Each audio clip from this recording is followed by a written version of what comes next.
அனைத்து ஆன்மீக நேயர்களுக்கும் வணக்கம். இன்னைக்கு நாம பார்க்க போற வீடியோ என்ன பார்த்தீங்கன்னா, அங்கார கிருத்திகை முருகன் வழிபாடு. வாங்க இன்னைக்கு அதை பத்தி பார்க்கலாம். கடன் பிரச்சனையால் பாதிக்கப்பட்டவர்கள் அந்த கடனிலிருந்து வெளிவருவதற்கு பல முயற்சிகளை செய்தாலும் அந்த முயற்சிகள் வெற்றியடையாமல் போகும்போது முருகப்பெருமானை வழிபட்டால் அந்த முயற்சிகள் வெற்றியடைந்து கடன் தீரும். அப்படி முருகப்பெருமானை வழிபடுவதற்கு மிகவும் சிறப்பான நாளாக கருதப்படுவதுதான் செவ்வாய்க்கிழமை. செவ்வாய்க்கிழமை என்பது அங்காரர்களுக்கு உரிய கிழமையாக கருதப்படுகிறது. நம் வாழ்வில் இருக்கக்கூடிய கடன் தொடர்பான அனைத்தையும் மேற்கொள்பவர் அங்காரகன் ஆகிய செவ்வாய் பகவான் என்பதால் செவ்வாய்க்கிழமை முருகப்பெருமானை வழிபடுவது என்பது சிறப்பு.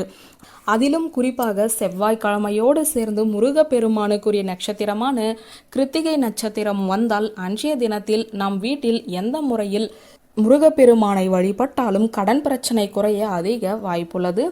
முருகப்பெருமானுக்கு உகந்த நட்சத்திரமாக விசாக நட்சத்திரமும் கிருத்திகை நட்சத்திரமும் திகழ்கிறது.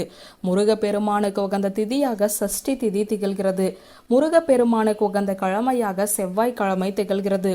முருகப்பெருமானுக்கு உகந்த இந்த நாட்களில் ஏதாவது ஒரு நாளை நாம் தேர்வு செய்து தொடர்ச்சியாக முருகப்பெருமானை மனதார வழிபடும் போது நாம் வைத்த கோரிக்கைகளை முருகப்பெருமான் நிறைவேற்றுவார்.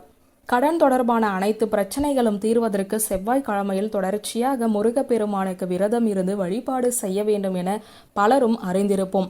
செவ்வாய்க்கிழமையோடு சேர்ந்து கிருத்திகை நட்சத்திரம் வந்தால் அது ரொம்ப சிறப்பு. அப்படி ஒரு நாள் வந்தால் அதை தவற விடாமல் அன்றைய நாளில் நாம் முருகப்பெருமானை நினைத்து ஒரு பொழுது விரதம் இருந்து வழிபாடு செய்தால் கூட போதும். காலையில் பிரம்ம முகூர்த்த நேரத்தில் எழுந்து சுத்தமாக குளித்து முடித்துவிட்டு வீட்டு பூஜை அறையில் முருகப்பெருமானுக்கு செவ்வரளி மலர்களால் அலங்காரம் செய்து அவருடைய பாடல்களை பாராயணம் செய்து விரதத்தை தொடங்க வேண்டும். இந்த வழிபாட்டை தொடங்குவதற்கு முதலில் விநாயக பெருமானை வழிபட்டு பிறகு தொடங்குவது என்பது சிறப்பு.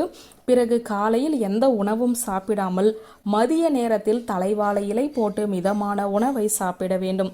அதில் கண்டிப்பான முறையில் வெங்காயமும் பூண்டும் சேர்ந்திருக்க கூடாது. அடுத்ததாக அன்று மாலை வீட்டில் இருக்கக்கூடிய வேல் அல்லது முருகன் சிலைக்கு பசும்பாலால் அபிஷேகம் செய்து மாவிளக்கு ஏற்றி முருகப்பெருமானுடைய பாடல்களை பாடி வழிபாட்டை நிறைவு செய்ய வேண்டும். வீட்டில் இந்த வழிபாட்டை நிறைவு செய்த பிறகு ஆலயத்திற்கு சென்று முருகப்பெருமானின் சன்னதிக்கு முன்பாக பச்சரிசி மாவால் நட்சத்திர கோலம் வரைந்து அதில் 6 அகல் விளக்குகளை வைத்து கிழக்கு பார்த்தவாறு நெய் தீபம் ஏற்ற வேண்டும். இப்படி ஒரே ஒரு முறை செய்துவிட்டால் கடன் தீருமா என்று கேட்டால் கண்டிப்பான முறையில் தீராது.